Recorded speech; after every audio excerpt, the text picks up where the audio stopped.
My friend Tom is such a crazy sock knitter that we call him the Sockinator. He has a wonderful loom knitting group on Facebook called Socks a la Loom, in which he is leading a knit along. To make sure that we have enough support materials for new sock knitters, I'm adding to my Sockumentaries list. All of the Sockumentaries will be useful to you, but the ones that begin with this intro are specifically designed to help with Tom's knit along. We took off our stitches onto these needles, and now we're ready to do the Kitchener stitching. Here's my working yarn. Let's get the loom out of the way. On a yarn needle. Now what I'm going to do is withdraw the needles, pulling the cord back until they sit parallel with all the stitches actually on needles.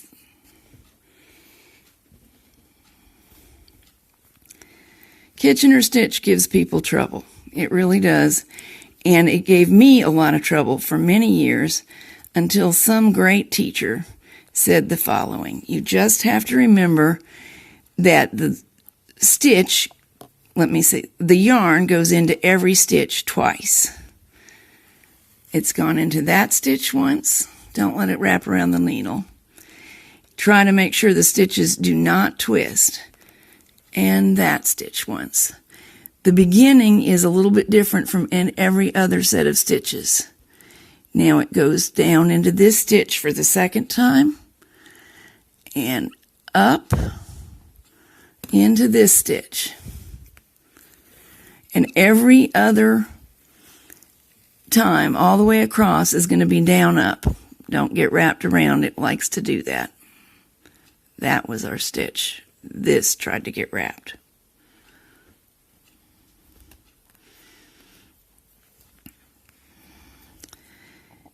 See the shape of the stitch around here? We're going to go down and up through the next stitch.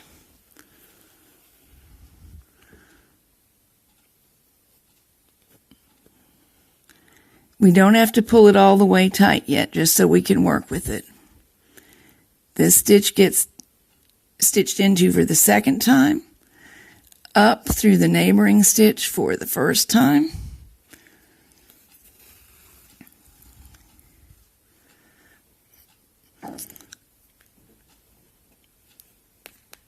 down through this stitch, up through this stitch. And at this point, my needle points are getting in the way and catching things, and these first couple of stitches on each side are already worked through, so I can pull the needles out of those stitches. And you can see the fabric just beginning to close up. It's easy to tell whether this stitch has been worked into once. It has. So we go down into it. I'm going to do this motion bigger. Down into that stitch, trying not to catch on the needles, up through the next stitch. Because of the way that I ended up loading my stitches onto the needles, I've got to twist and turn sort of to make sure they don't get twisted. That stitch has been worked into once, so down, up into the next stitch.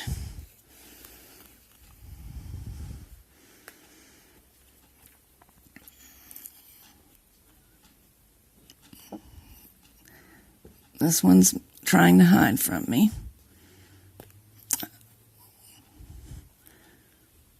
Yep, that one's been worked into once, so that's good. We go down and up.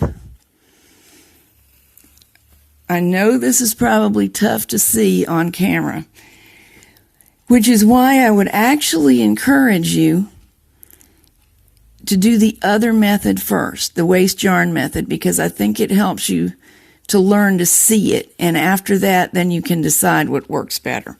I'm going to continue on across off camera and join you when I am across to finish it up.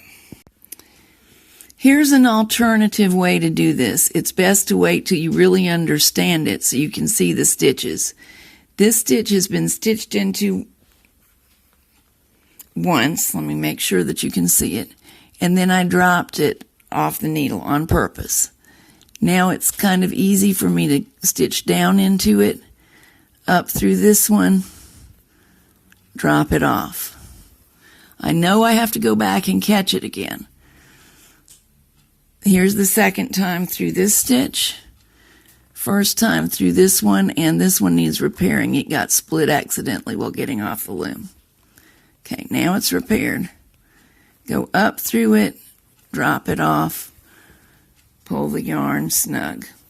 And if you notice, as we snug up the yarn, the stitches are disappearing. Down through this stitch for the second time. There it is right there.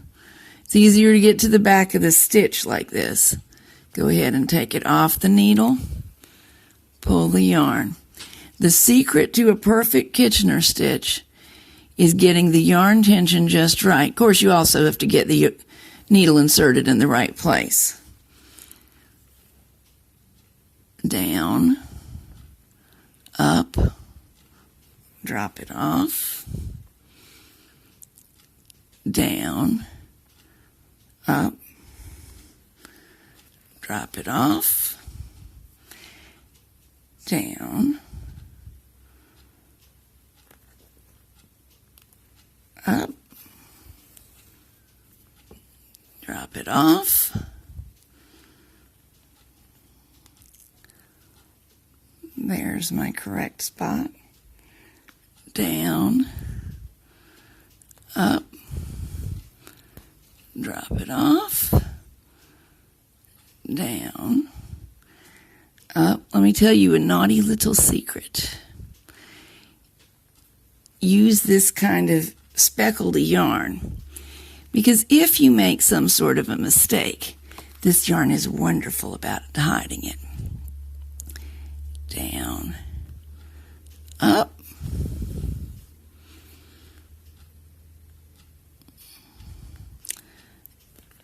and there's my very last stitch.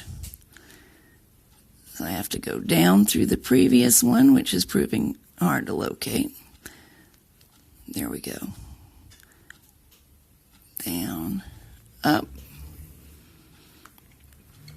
Now at this end, of course, we couldn't do any kind of a wrap at the end of the row because we were still using the yarn. So I just weave my yarn in and out a little bit.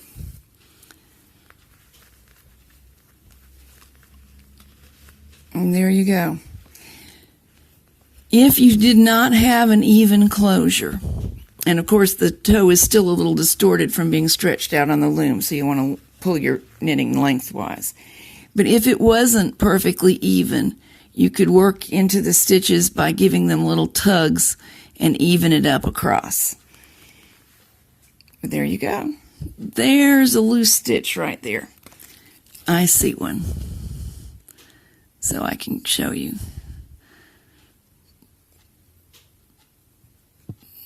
Work the extra across. See, now this is the larger stitch, and I keep going, and I'll be able to pull the excess out over here.